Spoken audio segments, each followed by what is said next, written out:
Just had a roast dinner. Hopefully this doesn't affect my palate, but you never know. Them parsnips might just overpower everything.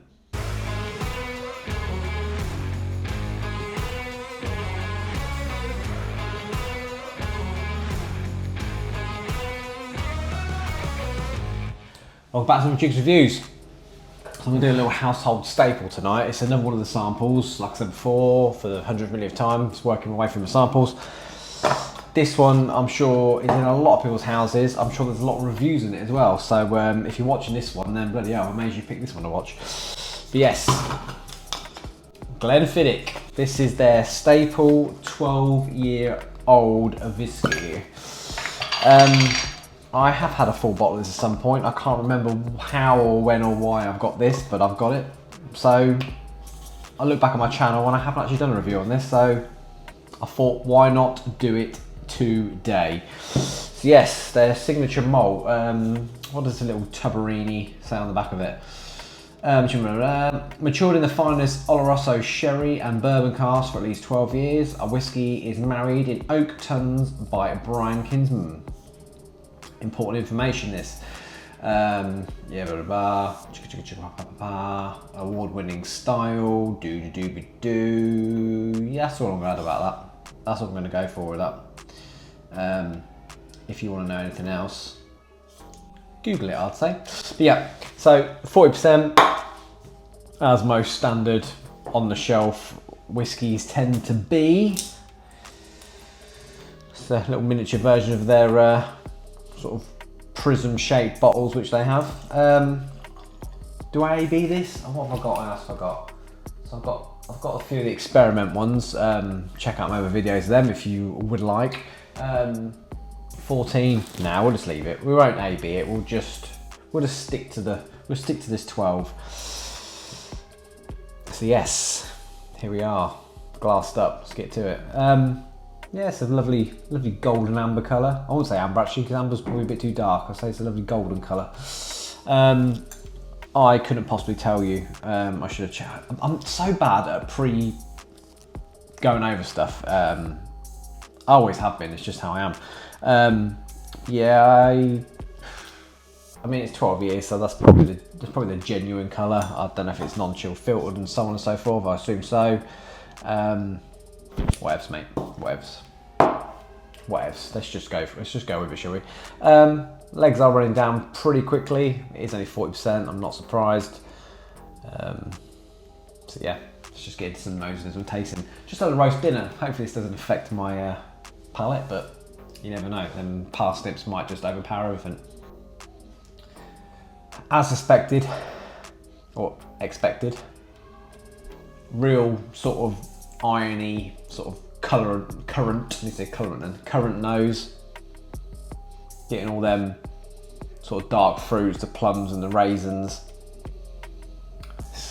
Oloroso sherry cask, so that's not surprising.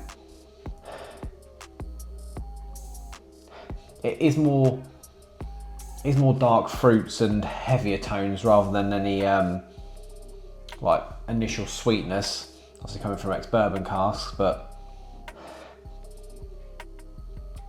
I'm getting more of a butterscotch than a caramel.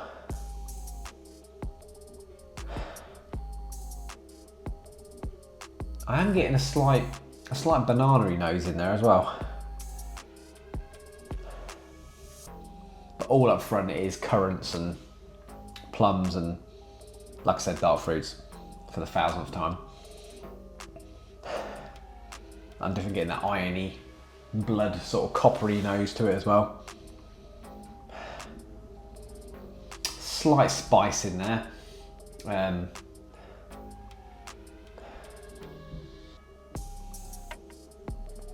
Maybe a nutmeg, maybe just general baking spices, but yeah, it's definitely giving me the mince pies feels, which I do tend to get in a lot of scotches, to be fair.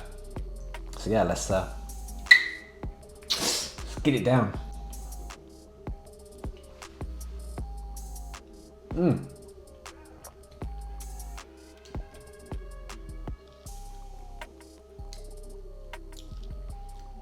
Very chocolate wheat. Yeah, I'm getting a real chocolatey wheat taste in there. if you got like a chocolate Weetabix or something, not Weetabix, or shredded wheat, should I say? Not chocolate chippy or anything like that, just like chocolate flavoured. It's quite like that malty chocolate.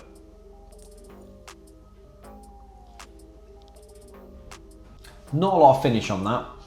I'm getting that hit of the wheaty chocolate. I'm getting a sort of an apricot-y, maybe a bit of cherry, maybe the bourbon cask influence. I'm getting like a bit of cherry or a bit of apricot washing around in the mid palate, and then the finish goes away quite quickly, to be fair. It's definitely not as complex and definitely not as good as the 14, which I believe is bourbon barrel as well. It is a nice dram. It's definitely worth the price that you pay for it, but yeah, them extra 2 years and whatever the extra they do with the 14 definitely makes that, I'd definitely choose that over this. Because like I say, it is very, it just does disappear really quickly. You get initial hit of flavour and then there's not a lot of finish on that, in my opinion. Get a little bit of that dark fruit taste in there, but it's definitely more what I said previously. But it's like corny taste in there as well. It's definitely a bit of like corn going on. It's nice. You know, you can't complain or go wrong with this. It's a good whiskey, and I'm sure a lot of other people will say exactly the same thing. But in comparison to the 14, you know, an extra 2 years for a start, the process I've gone through, that definitely has more about it. But this is still a good whiskey. This is still a very good whiskey for the price and everything. It's a staple. It's a good thing to have on your shelf. It's a nice little daily sipper, maybe. Got sort of chocolate oranginess going through there. All in all, a pretty goddamn good whiskey. So yeah, I shall leave that there. Thanks very much for watching. Don't forget to like, subscribe, and hopefully I'll see you on another Jiggs Reviews. I'd much appreciate that. Sláinte. See you later. Thanks for watching.